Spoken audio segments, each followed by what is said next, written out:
Welcome back to Greenbox Gaming plays. Well, not Delta Green plays. What are we playing? Dungeons and Dragons. Alright, strong. It's been a minute, huh? Good. Oh god, such a strong start. I feel uncomfortable being this close to you. After I know it's seeing you say that and stare at me through a screen, but now you're staring at my soul and saying that. Well, now I'm staring into your soul. I wasn't before. Can you say it again and make it more intense? The welcome back, Yes. back part? Yeah. Could you, Welcome back. could you not? Please? Sorry, I almost made Robert do a spit take. But yeah, welcome back. This is Greenbox Gaming for our Christmas one-shot of D&D Have a happy holiday Christmas. with an original song from Dace. I think he just made up lyrics to a melody. Song. Flappy dappy crappy Hanukkah. Oh, there you go. I am, of course, joined by Dace. Yo. I am joined by Brad. Hello. We're joined by Jean. Which one? Oh, he's gone. Oh, Hello. there he is. He lagged a little bit. And we are joined again by our special guest. No, as the lag kicks in. Robert. Yep. I'm back, baby. He's already in character. Already in He's character. the Daniel Day-Lewis of D&D podcast. Right. He's actually been living in a doghouse in the back. And surgically removed his kneecap. Several murders just this morning. We are unfortunately not joined in person by Jean, who, as we have covered earlier, seems to have this strange fascination with his own family back in his own country around Christmas time. But he is joining us virtually, so it'd be a little disjointed sometimes with Jean, but we are glad we have the whole crew together. So, Indeed. is there anything that anyone... we do need to take a picture of this whole setup. Holy God, this is... Do a screen cap, John. Screen capture. Yeah, do a screen cap of this. Just this. Oh wait. Oh, you want me to do one while you're all looking good, or do you want me to do one in situ when it's just your normal faces? Just both. Why not both, John? How about that? Missed it. Oh, Missed it. Okay. All right. John's I'll give you another girlfriend take. says Did hi you in guys the want- chat. She's listening. Yes. Thank you for joining me, Jessica. I didn't know if she wanted to use her name. Okay, well, yeah, we doxed her. Yeah, she's done. Oh, we doxed her. The fans are going to get her. They're really vicious. Post her address when you get a spare moment, Sean. Yeah, when you get a sec. Just put it on the Reddit. It's a pretty good place for that. What's the last thing she's purchased? So, guys, it has been a whole year since we got together for D&D. We've been up to our eyeballs in Delta Green. Did we finish Reverberations at the beginning of this year? Or were we done with that? That's a question for John. When do we finish Reverberations? Oh. You think I remember? That's ridiculous. I have no idea. No. That was your baby, John.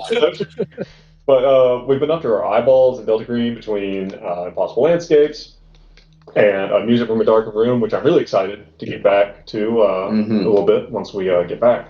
But that being said, we are back in the wonderful fantasy world, Dungeons and Dragons. Back to our first love Yes. in the D&D world. Indeed. Yeah. And so why don't we just get started right back into it? You guys ready? Absolutely. Yeah. So And you know, the best thing about this whole process is that everyone showed up completely ready to go, that no one had to say, "Oh, Joe, I don't know where my character sheet is. I think it's on Roll20 game." That would have sucked if it had happened. And that would have sucked if it would happen. been bad. Or, if someone had said, "Oh, wait, my character sheet doesn't actually have anything really on it," and has spent the last 10 minutes filling in all their stuff. Also would have sucked had it happened. It happened. And had it actually been more like Brings up a good 45 point. I minutes. think the people who were prepared should get an automatic joking at the start. Which would be all of us because we were all And at that point in time, it's like if everyone has one, then no one might as well. You should know this, Mr. Psychology. Positive reinforcement. If You haven't been reinforcing him. if everybody gets ahead in life, then nobody's ahead. We can't all win. Yeah, there need to be losers. Yes. I just want to point out I had to do absolutely nothing but walk in with my sheets, and I was ready. And Robert is ready to go. You know what, Brad? You're right. Robert. Is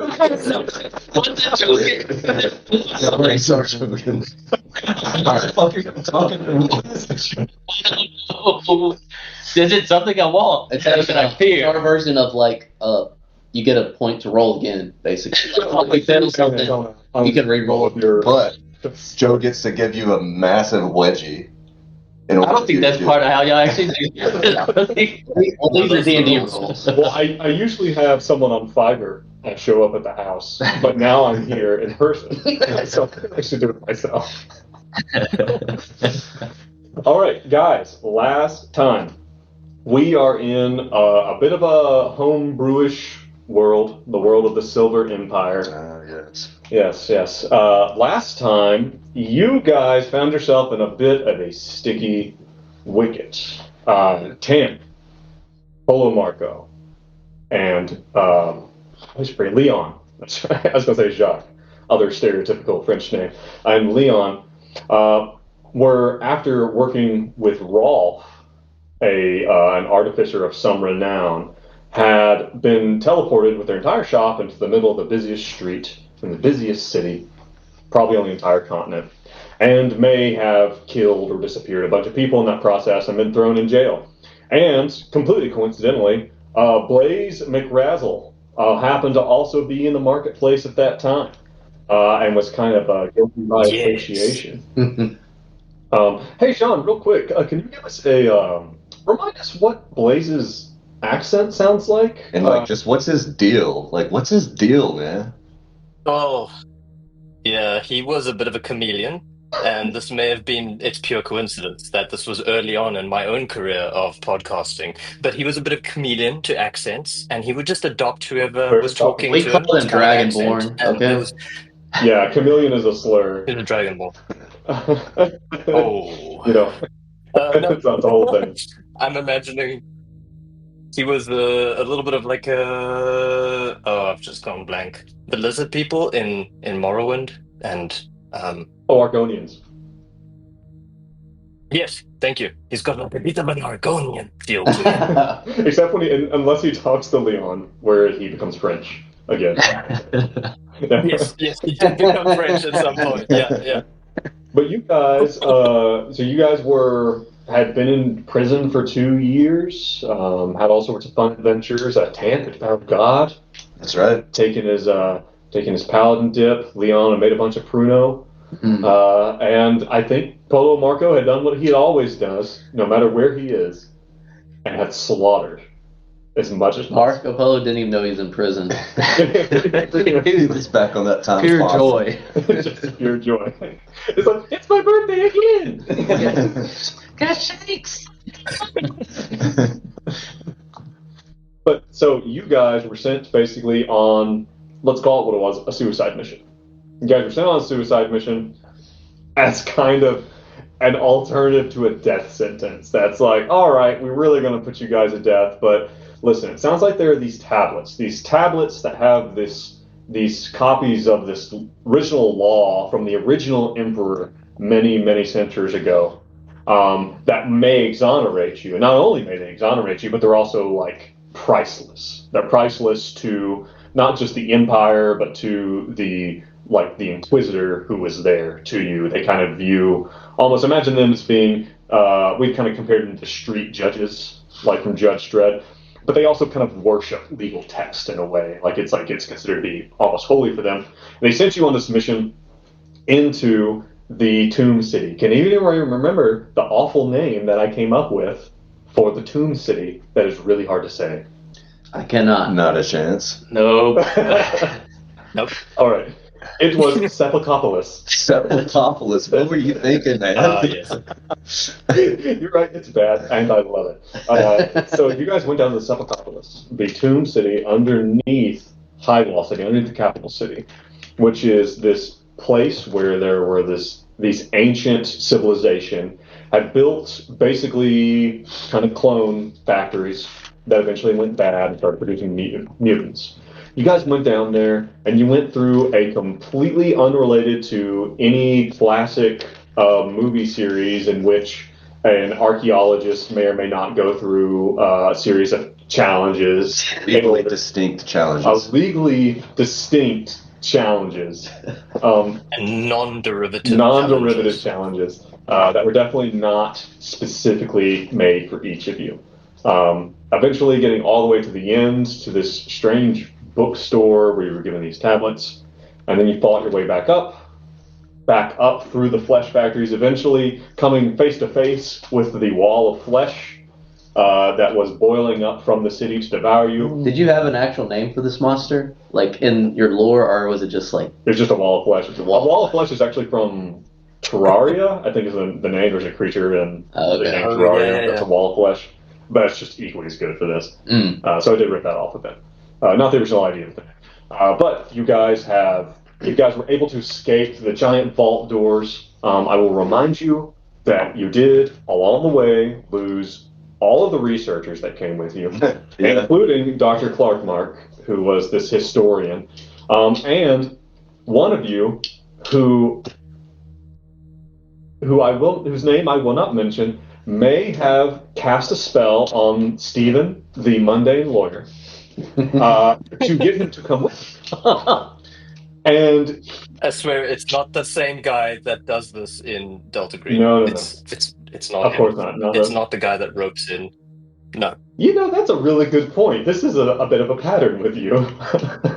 It's a bit of a pattern. Yeah. You guys lost Stephen. You guys lost Stephen, the mundane lawyer, along the way, and you were basically told, "Okay, listen, we totally thought you were going to die down there, but you didn't. You're now exiled. You're exiled forever." Like, you're exiled from specifically the capital city. We'd really like if you didn't really even come in the whole capital state at all. But you're definitely exiled from the capital city, never, ever to return. They put your asses out on the road and said, get the hell out of here, don't come back. And in the epilogue of last time, we saw also that Judge Phineas Brittle Creek, who was the judge presiding over your trial, looking over the tablets and discovering that they may not have been what they were supposed to have been. That in the end, it seems like you guys may have not actually done the job you were supposed to do. But lo and behold, you are alive. You retelling the story, I'm like surprised. Maybe it wasn't imparted on us how priceless they were, or maybe they're not priceless to anyone besides the judges, but I'm surprised we didn't like swindle one of these, sneak one of these out. Sounds like something. Absolutely. Yeah. Okay, so that being said, you guys at this point, Jean, I'm gonna try to drop this image to you so that you can see it in the Discord, and you will have to follow along basically as best you can.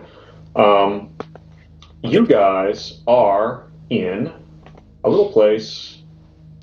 Let me pull up the map here so we can all Smite. Actually, I don't have it, so no one's going to see it. Okay, never mind. Forget that. Totally professional. You guys are in the Silver Empire. The Silver Empire was built from several kingdoms that were all brought together. In the very middle of it all is basically the capital, the original capital, state, which is called the Silver Plains. You guys have basically, due to when you guys left that day, you were forced west. You were forced to another state called Lannick, which is not very well known for anything other than swamps. Its biggest claim to fame is that it has one of the largest ports on the ocean. It's like a huge for kind of naval trade and stuff like that. But it is not a super great place overall. It's not. It's kind of considered like the. I apologize to those our fans from Louisiana. But it's like you sent us to New Orleans. Yeah, I sent you guys to the Bayou. Is where you guys are. And that's where you guys have been. You guys have managed to land in this big port city called Lake Forge, which is where you've been for the last year. Now, I will remind you of one thing, which I'm almost certain that all of you have forgotten. One of your party was able to escape one of the challenges with quite a lot of gold. Does anyone recall who this was? I saw it. Be Tamp. Was it? Of course it's Tamp.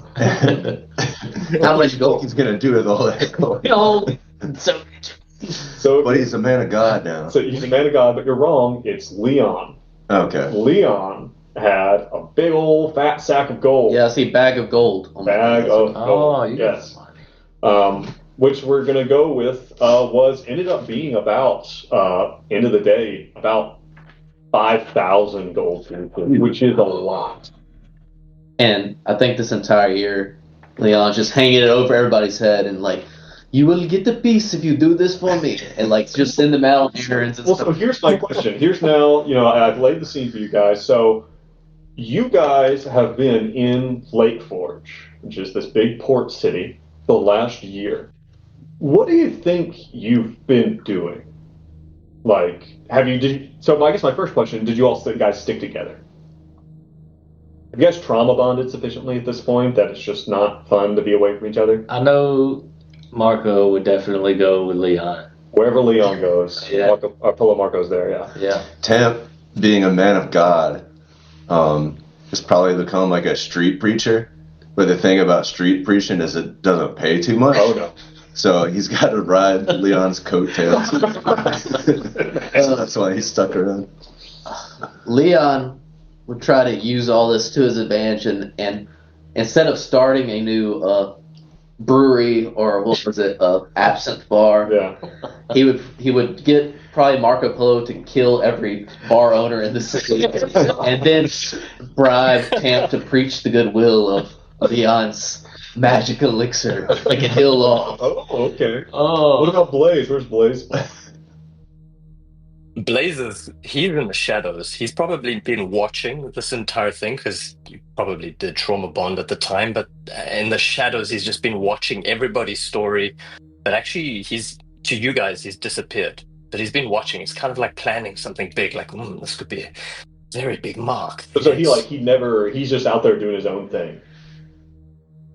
I think everybody seems to glimpse him in the corner every now and then, but nobody's actually seen or heard from him directly. Right.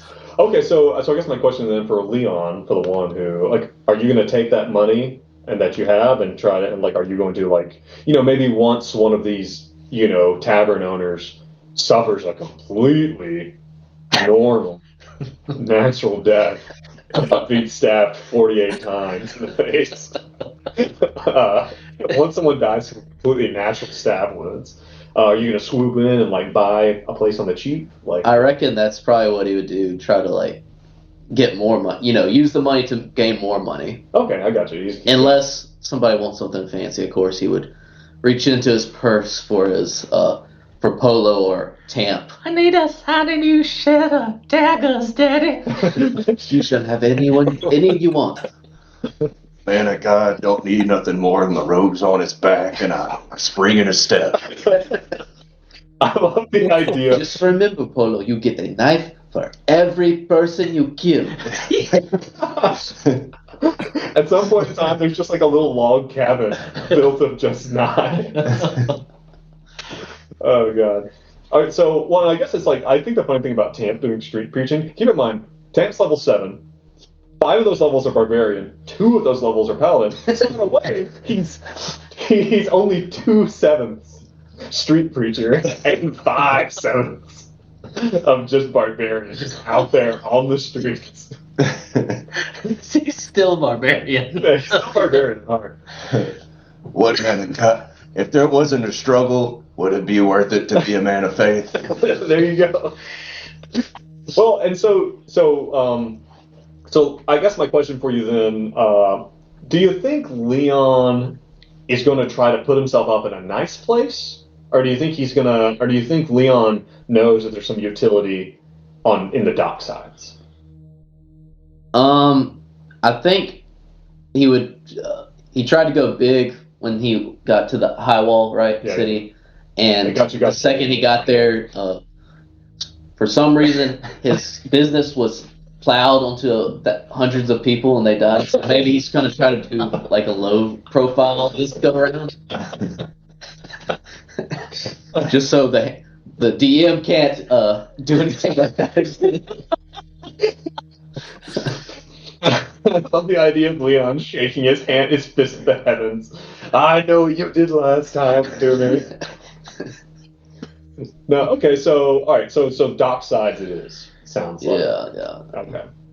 All right, yeah. So for the last year, you guys have been. How about like, can we come to a consensus on what this place is called? Where our main little Yeah, base of operations is. it's like a tavern. Um, What do you think?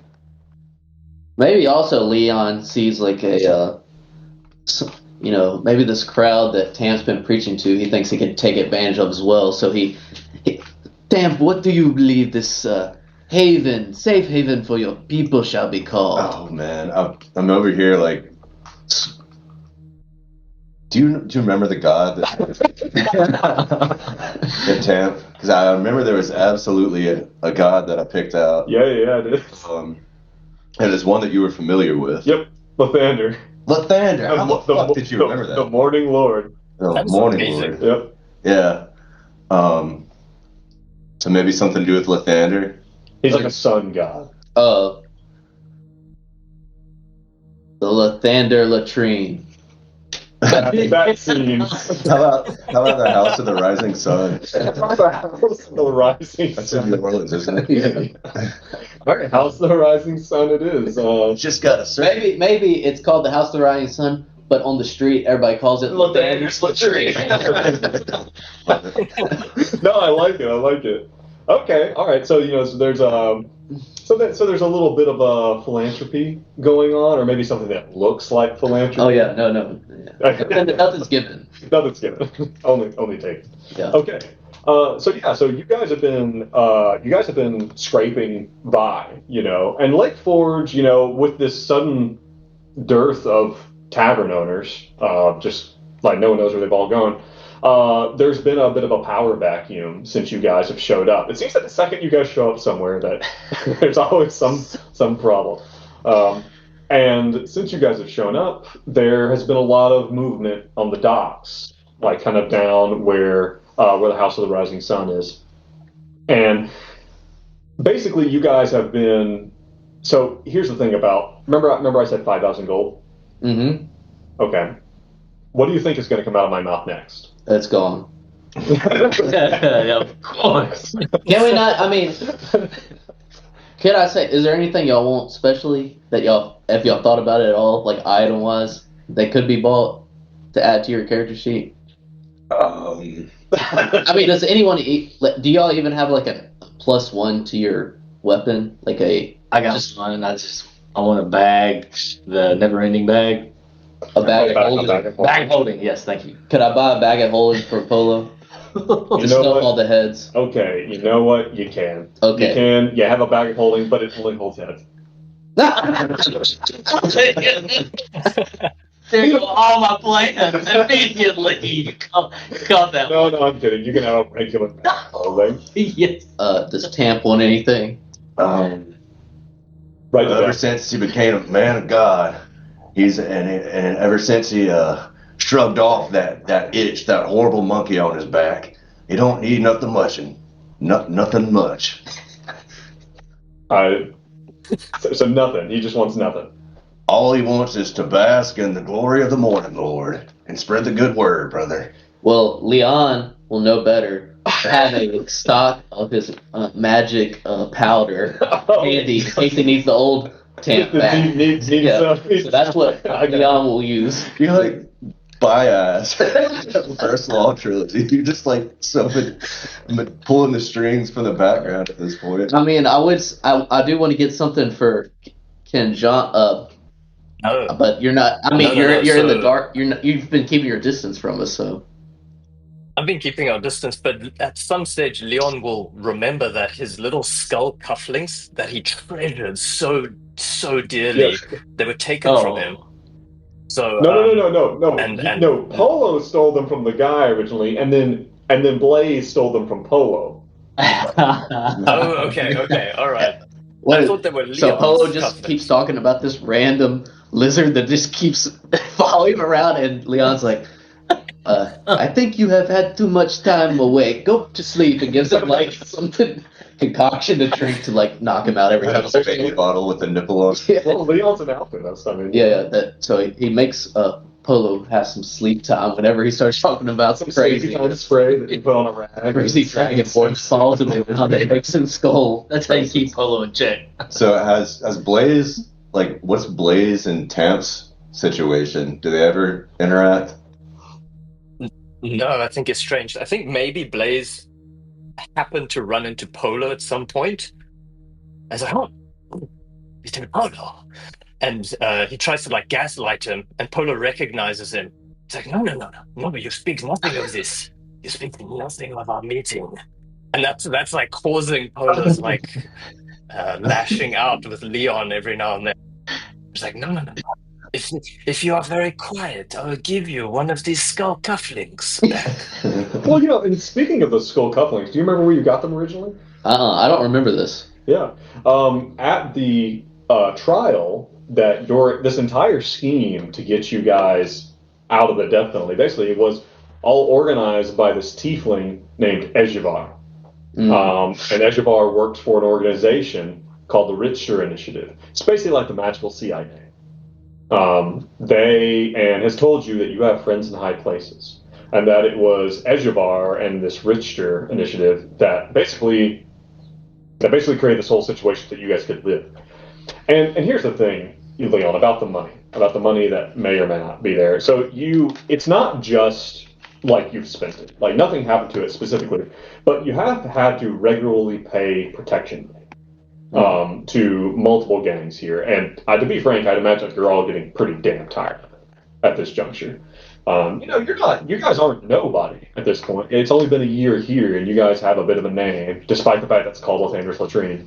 Like on the streets, you guys do have a name, but again, there's been this kind of constant drag on your finances, and not just from the gangs not to pay protection money and stuff, but the Richter Initiative keeps showing up and asking for favors.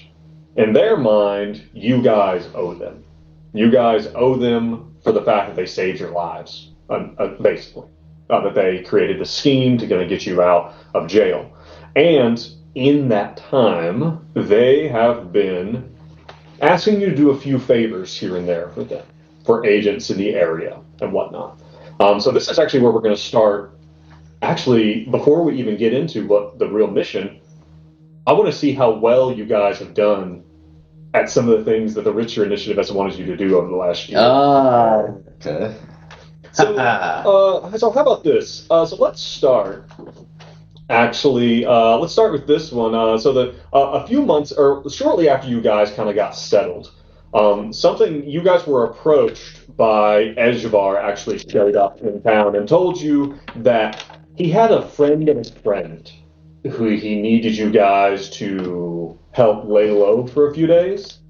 And then after that, after retrieving this friend from the docks, that he actually needed you to basically watch after and help him get on a different ship. And it was all fine and good. You met him at the docks, invited him in, let him lay low at the House of the Rising Sun for a few days. But then he needed to get on a ship, but the problem is he needed to smuggle himself onto the ship, and he asked you guys to help him. How do you think you guys would help someone smuggle themselves onto a ship? To stow away? Put him in a crate. In a crate? Hide him under my robes. It's okay. Put him I in like a the barrel crate under idea. the I like the robes. crate idea. You like crate? I feel like I don't know. Is Blaze even present for this, do you think? Yeah, he's always there. Like, strangely enough, he's always there, but just never seen. Okay. So you guys... This fucking character. He's a little stalkery. Little Yes, story. just watch him I feel carefully. like Leon would have lost interest after he let him stay at the House of the Rising Sun, and then Tamp's just like, let's put him in a crate. He's like, sure. Sure. All right. So what do you think you would? So you want to try to get him in a crate and then insinuate him as inventory onto this, Not even that. Just leave it by the docks. and just see if they. Hey, here's the important thing. You gotta poke air holes when he gets out of straight ass. So I spit it on the crate. Can you breathe in there? He's breathing fine.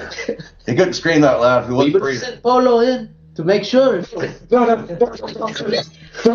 send the note. And you see a shot from inside the crate, and it's just Polo's face. Here it is.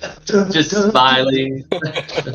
All right, give me some type of roll, some type of skill to see if you can get this thing to a place where it's going to end up where it needs to be. Anybody, give me something. Well, Leon's not going to pick that up. Would you consider this person inside the crate an animal? Are we not all animals? An animal that could be handled? I'm already regretting this. No. Oh, fine. Can I intimidate a crate into place? You can maybe intimidate one of the crew to be like, maybe someone's loading deckhands, like loading stuff up, like, hey, make sure you take this too, if you want. I go with that. Hey, brother, it's Lathander's will that this crate be on that cargo holding that there ship, and Lathander's will will be done. If I was a deckhand, I'd be like, whatever will get this guy to leave me the hell alone. All right, roll me a dice. Let's see what you got. All right. 18 plus 3. 18 plus... Okay, it works. All right. Lathander's will. They load this thing up. You assume he has enough water inside the crate to sustain himself for however long the trip is. Okay, so that one goes okay. So I'm gonna mark that down. I'm gonna mark that down as a tentative success. Nice. Okay, all right. We can't lose. You can't lose. Not even God himself can stop you. Okay, so here's the thing too. So about 4 months ago, right? Something probably actually approaches. I'm actually going to say they approached Blaze on the street, because despite how much Blaze has been keeping his distance, people still know you're like associated with this group, in some form or fashion. Someone approaches you and basically gives you a missive that is supposedly from the Richter Initiative itself. It needs to go to a local kind of gang leader named Dresden Twice Dead. Okay. So you're supposed to take it, and they just want you to deliver this parcel. That's all they want you to do. They give it to Blaze. Okay. Okay. Then at that point, Blaze feels this is way too much responsibility. So this would prompt him to like regroup with the boys at the latrine, and say, yes, it is I, Blaze. Holy shit! Where'd you come from? Wait a minute. Yes.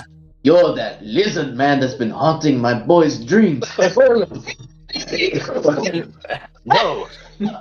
I don't know. What are you doing here?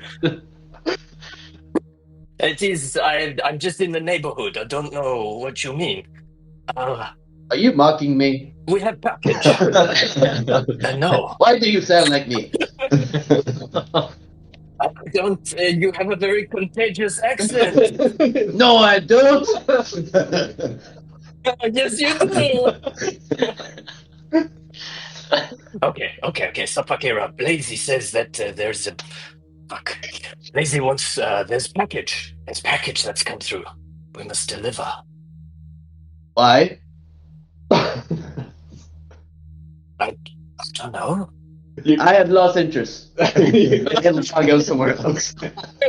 You know that it's from the Richter, and there is this. And by the way, the Richter, and there might be a message, like maybe a message for you with this particular parcel that says, by the way, we do know where you are, and there are people looking for you. It would be a shame if they found out where you were, if they found out that you were in Lake Forge.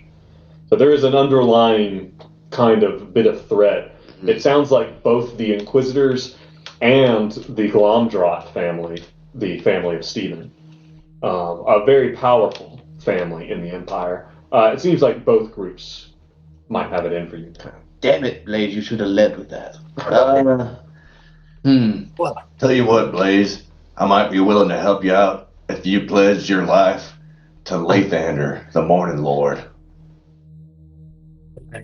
absolutely not. What about if you opened your heart to the possibility of one day maybe pledging your life to Lathander, the Morning Lord? That's how they get you.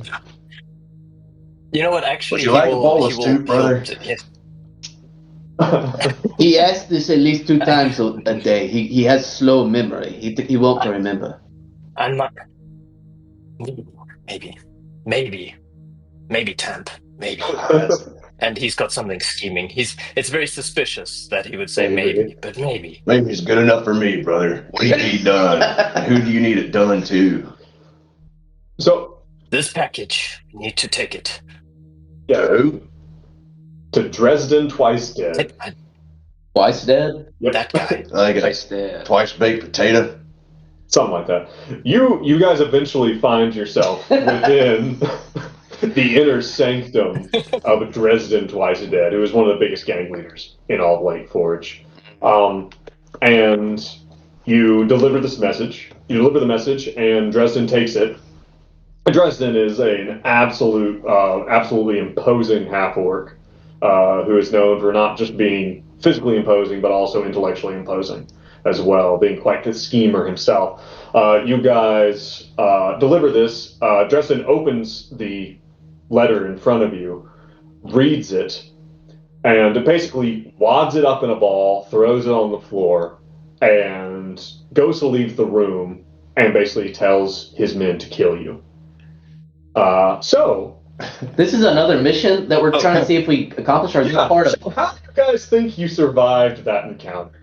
Tamp definitely picks up the piece of paper and reads what was on it. Well, he probably can't read. They he to lead on this. Right. What did it say? I don't know. He hands it to Liam.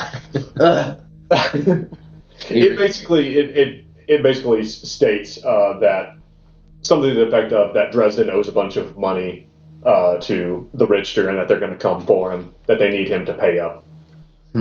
Blaze, this is your fault. I did not want to do this, and you gave us this message and gave us this mission. You deal with these people.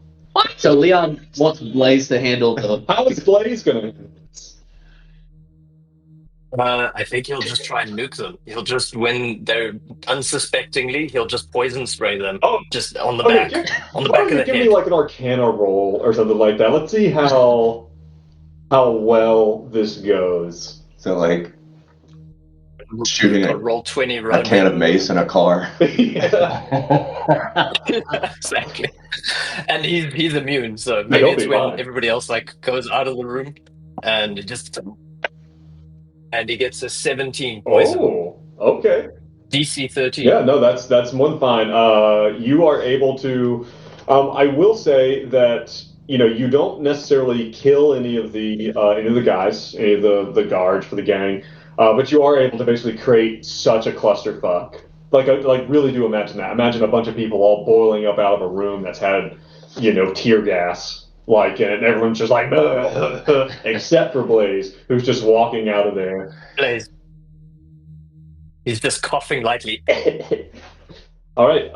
And he takes a breath mint and pops a breath mint. Yeah. And yeah, so that it works out okay. You guys get out of there, you delivered your message, you did your job. We can't lose. What you did I say? cannot lose. So the last thing that happens, about a month ago, you guys were basically told some Richter agents show up with several crates. Several crates marked "Do not open." And they said, all you have to do, store these somewhere safe for just a few days, and someone will be by to pick them up. That's all you have to do. That's it. That's all you have to do. I imagine we're all 4 of us are just like sitting in the House of the Rising Sun, staring at the crates. Tamp's like, It's not opening if they break. Oh, what if Polo falls into the crate? And it was, these things happen. Blaze throws Polo's just at the window with his little hands on it, staring down at the crates. and just shivering ever so slightly. he's like I Shall we- picture him like, what's the actor in that movie? Oh, yeah. Elijah Wood. Oh. When he's so creepy in Sin Oh, City. you Sin City. Yes, that is a perfect description. Shall we let him loose on the crates?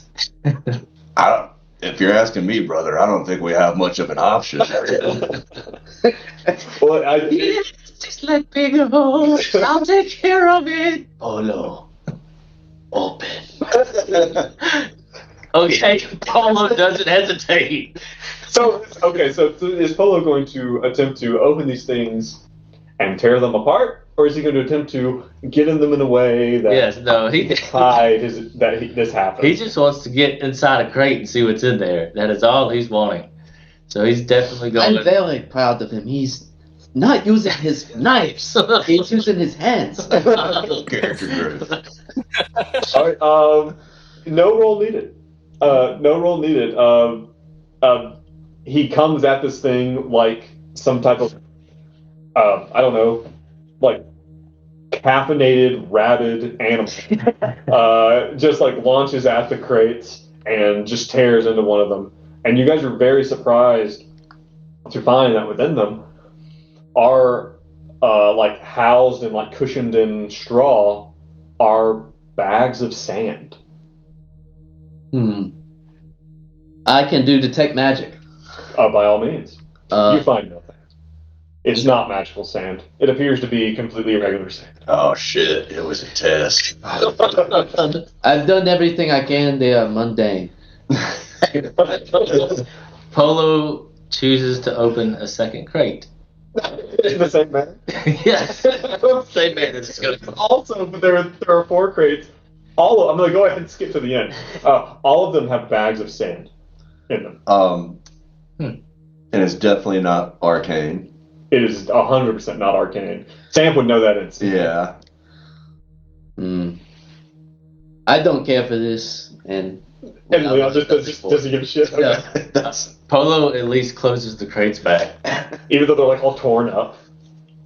Oh, never mind. he attempts to piece it together a little bit, just kind of. Is anyone going to help Polo? Leon's not. Okay.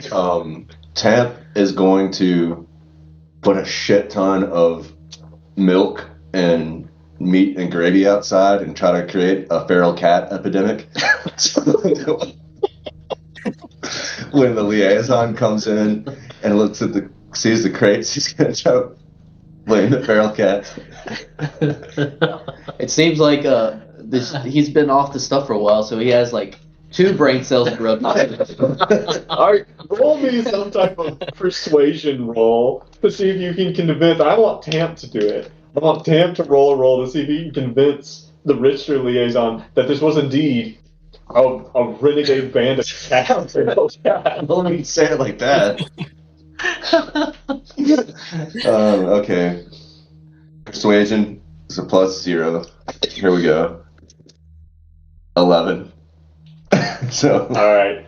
Hey. So what does he do? What does he do? I'm telling you, brother, we got a cat problem. The Richter the Richter liaison like shows up with a cart and he passes you. At least one of your group does have Richter cufflinks that kind of betray your association.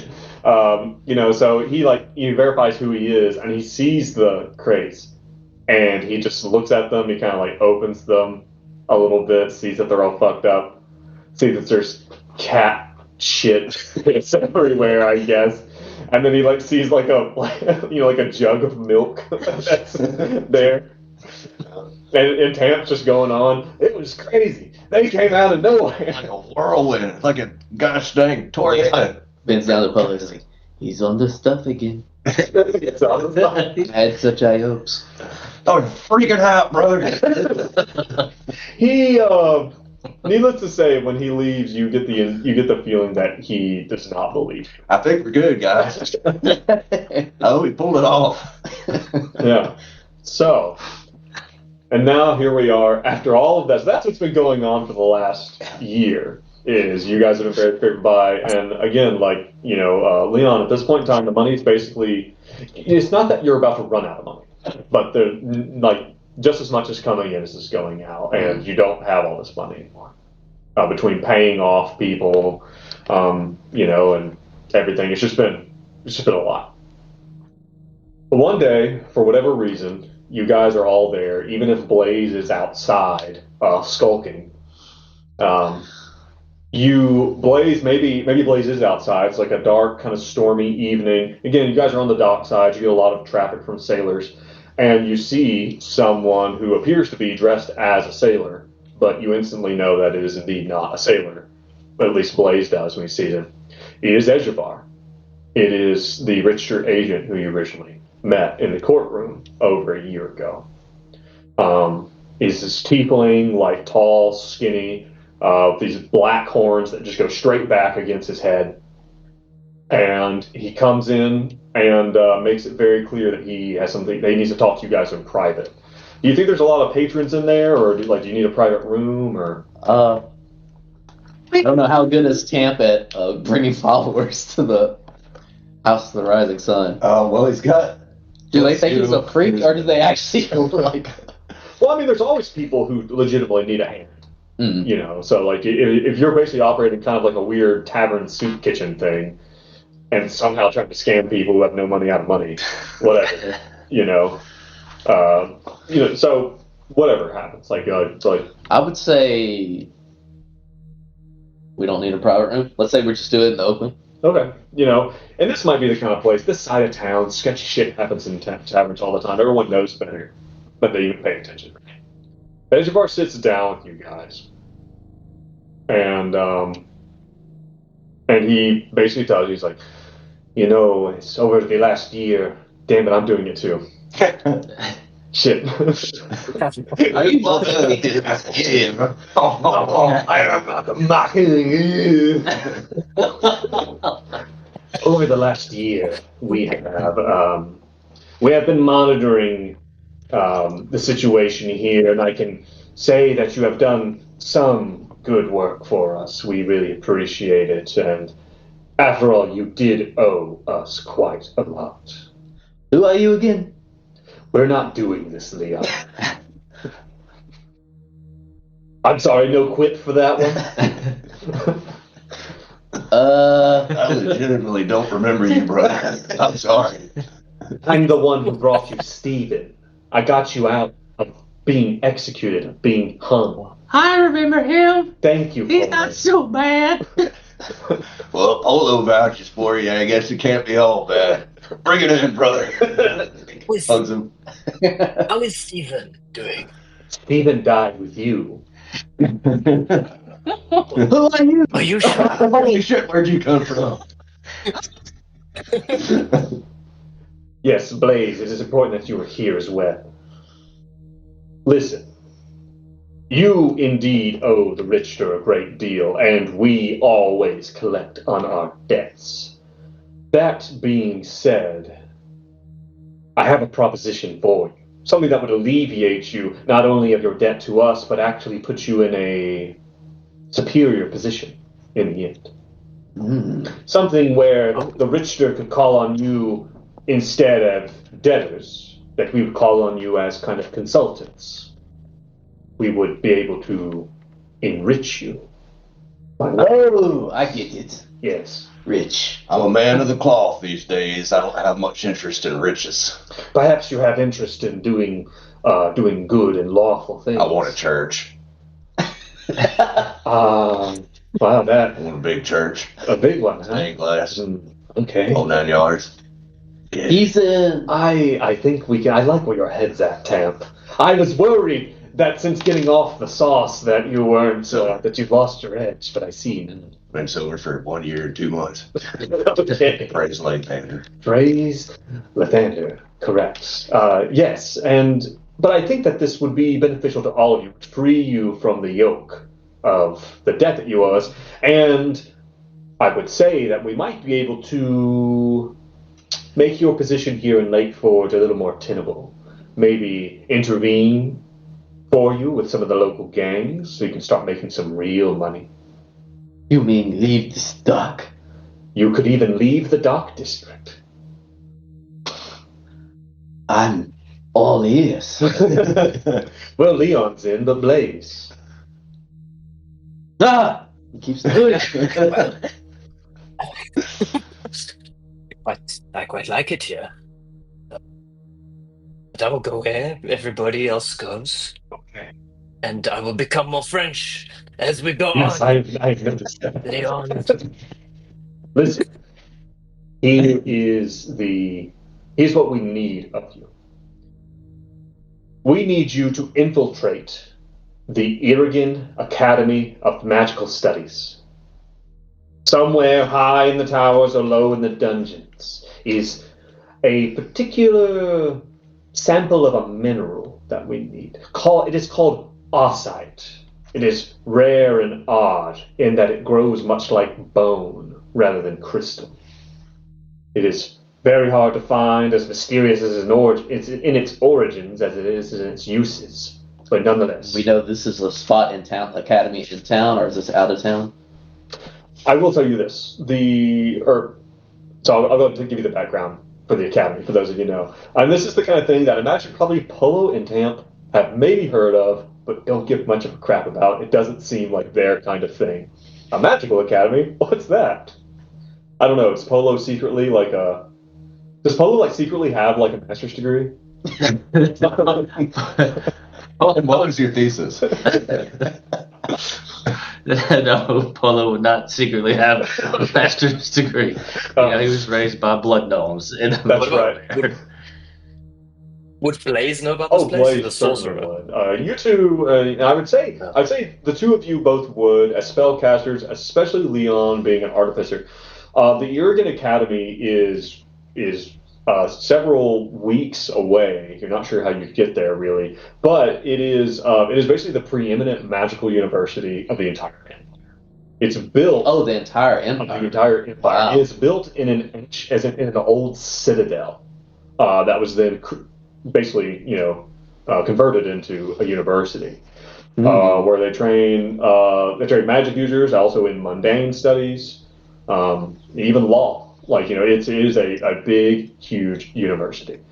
Well known as the history of the place. It's just steeped in history. It's like very much part of the empire, this building in and of itself, and the institution of the university. And Ejabar would tell you that about 2 weeks from now, they are throwing a gala at the university, where they basically have all of the donors come in, all the rich people who have buildings named after them and stuff like that. Every other year they throw a big gala, and they have all these people in, and they show off all the stuff they're doing, and they show off their best and their brightest, and they do a good bit of fundraising too. But that is by far, as Ejabar makes it very clear, this is going to be your way in. There's very few opportunities for something like this at the academy. An opportunity to not just to open the doors, but to invite a multitude of people in. Many opportunities for you to blend in. And we have pre-placed some agents within the academy that we basically have a few avenues for you to pick from. I'm sure you four have continued to hone your skills over the last year, and that you are even more powerful and capable than the last time we encountered you. Isn't that right? Yes, can you tell us more about this mineral bone thing? Like, how much would it be worth if you were to sell it?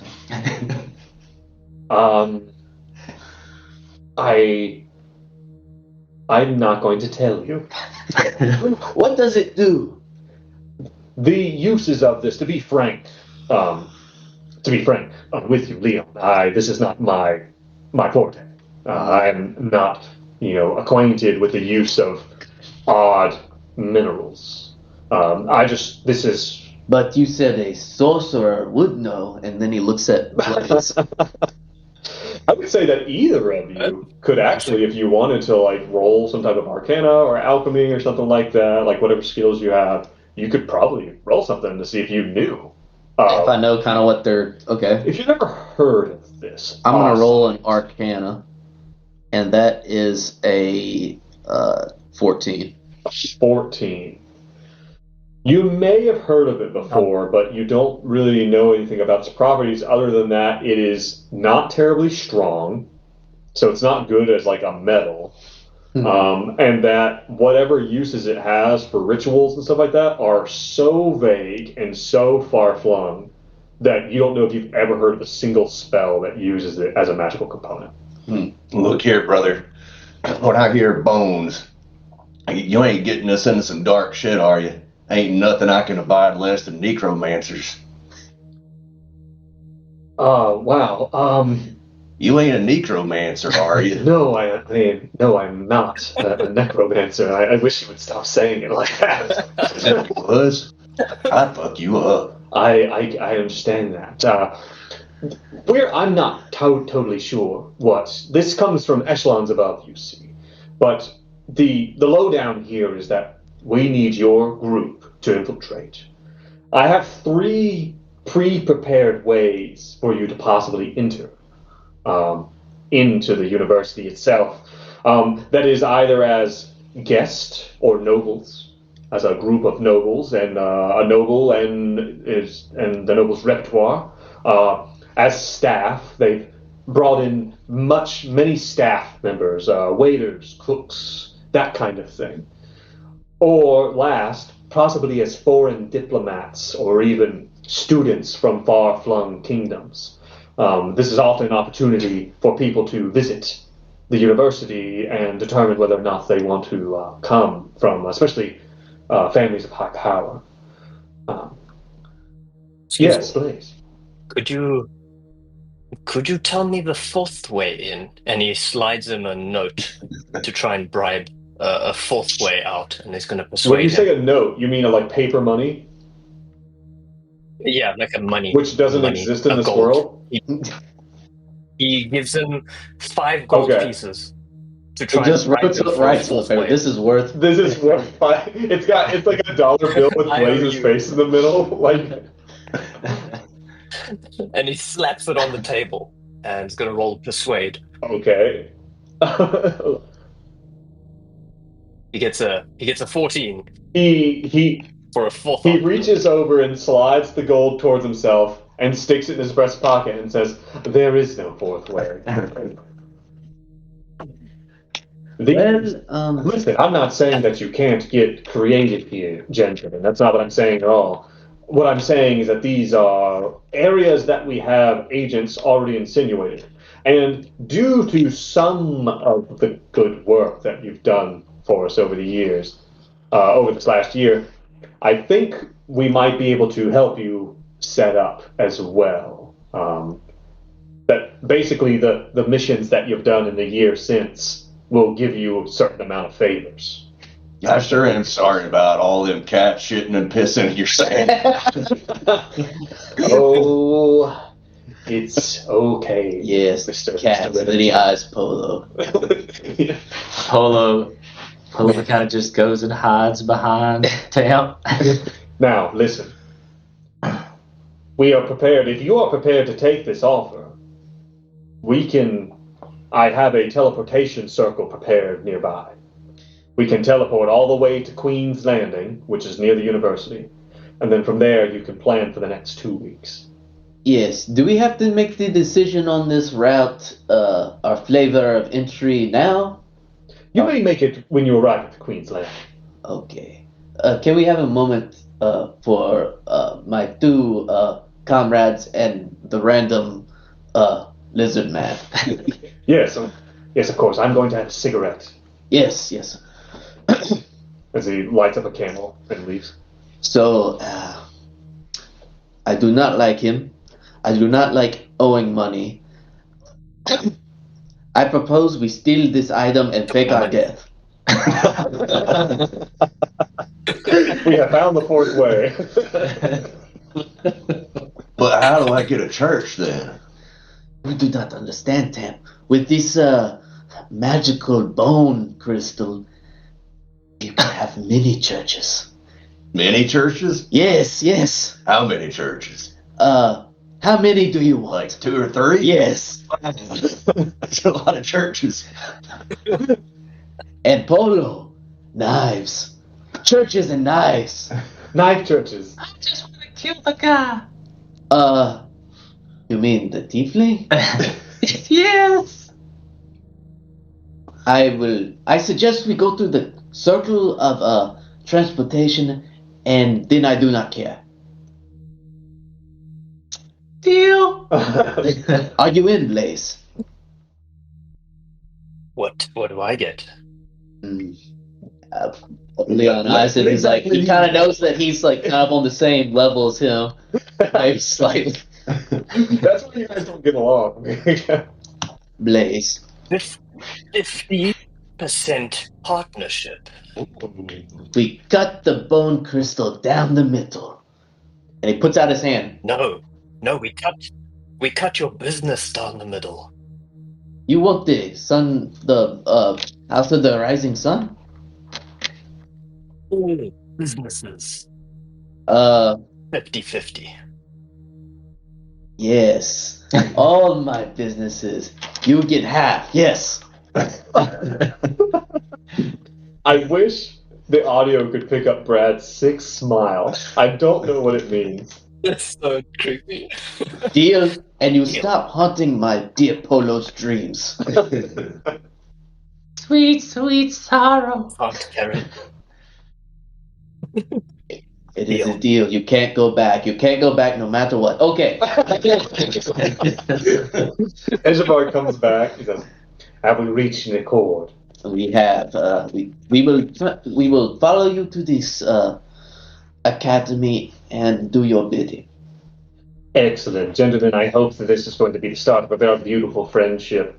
Something far beyond our relationship thus far. Something new and bright. To the ship. He takes you guys to a nearby ship, and the storms is getting pretty bad. Lots of ships moored here that would normally be out and about. He takes you on to a large vessel, and you guys go down to the hold, and there you see, and there are like some like cloaked guards and whatnot, and there you see several mages who are all on their hands and knees with chalk. Inscribing, it seems to be just finishing up a teleportation circle. You guys step in, Ejabar with you, or Ejabar stays outside the circle, and he just says, "I will meet you in Queen's Landing a week after the gala. Make sure to have what we agreed on, the Osite, and stay alive. If you are caught, we never knew you." He speaks the command word, and you guys instantly teleport far across the Empire, far back across the Silver Plains, and find yourself kind of popping into existence in what appears to be some type of warehouse, where there are a few shady people all kind of standing around. They quickly usher you out the doors and onto the street and tell you basically that you have a room at a nearby tavern. And they, as they scrape up and destroy the teleportation circle, and you guys now have the next 2 weeks and the next little bit here to decide how you're going to infiltrate the academy. And with that, we are going to take a bit of a break. We're going to swap over some recordings and whatnot. And I'm looking forward to getting the rest of this, guys. You guys are down for some heist planning? Yeah. You guys ready for a good old-fashioned heist? Yeah. Absolutely. Nice. All right, everyone listening, thank you so much for joining us for the one-shot. We will catch you next time. Come back next week, and we will get right back into it. And remember, as always, stay safe and stay sane. Bye. Later. Bye-bye.